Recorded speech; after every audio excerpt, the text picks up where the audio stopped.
Hey guys, the products of international restaurants and food companies are very distinctive, even if they appear similar to other companies. For example, Coca-Cola and Pepsi both apparently offer the same product, something dark in color and with the same taste.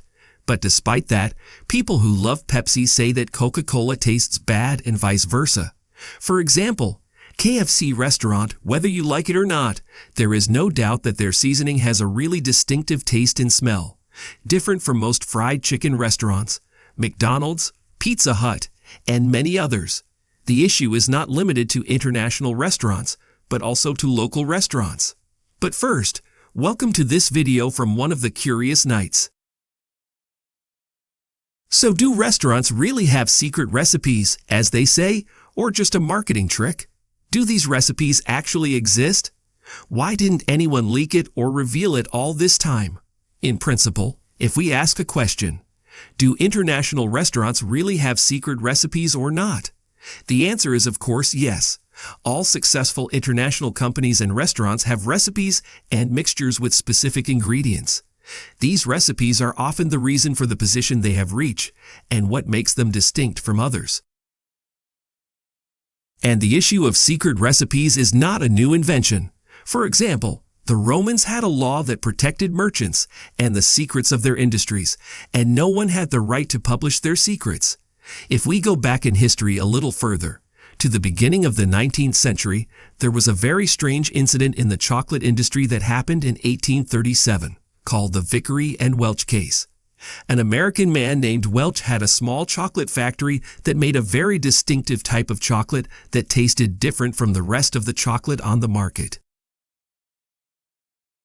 Then a person named Vickery came and bought his factory, and also bought his secret recipe with which the chocolate was made.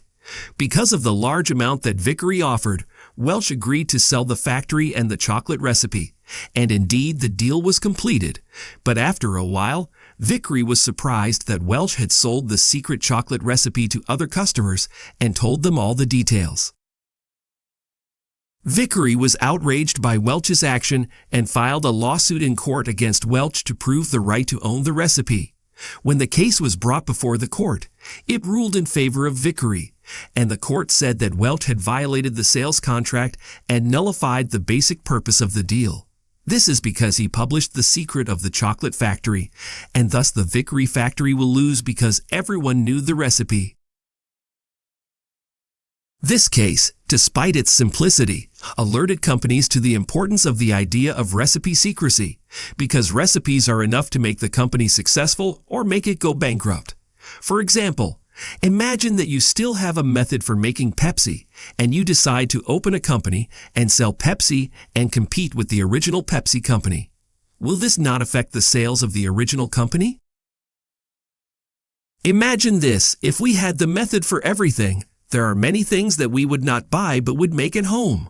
Or even small companies will start taking the recipes and compete with the original large companies. One of the very strange pieces of information is that KFC's Kentucky company is still following the same recipe that was made by Colonel Sanders, the founder of the company, whose picture is always present on the Kentucky logo, and who used to marinate chicken with this recipe in 1940. The Coca-Cola company is also following the recipe from the year 1991. Another question, since we are in the age of technology, mobile phones, and espionage, companies have millions of employees. How could no employee have known the recipe and leaked it during all these years? The answer to this question is that the staff who work in these companies or restaurants basically do not know what the secret recipe that the company uses is. For example, there is only one copy of the secret recipe for Coca-Cola, which was kept in a secret safe in the Choice Financial Bank in America. After that, it was transferred to the World of Coca-Cola Museum in Atlanta, Georgia, and is still preserved there to this day in a giant safe located underneath the museum and under strict security. According to the company's statements, there are only two people who know the full formula for this recipe. These two people are not allowed to travel together at the same time. Each of them chooses a successor in the company who will pass on the secret to him if something happens to him. And the identity of these two people is secret. And the same issue is in the Kentucky recipe. Their recipe is found on handwritten paper and kept in a secret place, and all that is known about it is that it consists of 11 types of spices, and this is according to the company's own statements. Since the recipe is handwritten or on paper and is in a secret safe, and there are no electronic copies, the recipes are safe from hacking and electronic espionage operations. In addition, governments have developed secret recipe laws for companies and restaurants. For example, there is a law in America called the Uniform Trade Secrets Act that protects the company's ownership of its secret recipes. It guarantees their rights against anyone who accesses or leaks their secrets. But after all this, is there really a secret recipe, or is it just propaganda and marketing? Yes, there are secret recipes, and a large part of the secret recipes is considered propaganda. But really, large companies make a huge effort and pay very large sums of money to develop their products. Rather, they conduct scientific research and many experiments in order to reach the best taste that satisfies customers.